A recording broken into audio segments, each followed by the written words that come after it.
Des d'infant m'atrau Déu. Per a mi Déu és la realitat de les realitats. Per mi, estimar i conèixer Déu és el més important de la meva vida.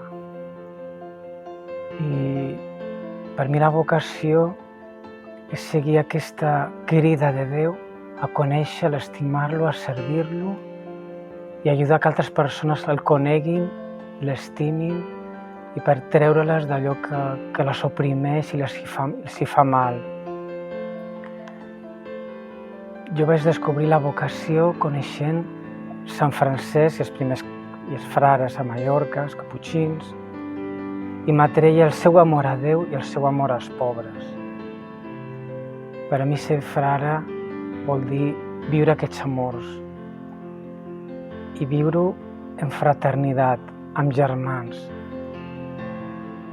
No és possible estimar Déu, no és possible servir-lo si no aprenc a estimar els meus germans, que són a la vegada el meu goig, també el meu repte, el meu desafiament, però la realitat per mi que ho centra tot i que li dona sentit a tot el que jo visc és Déu. Vull conèixer Déu i el vull estimar i vull ser seu.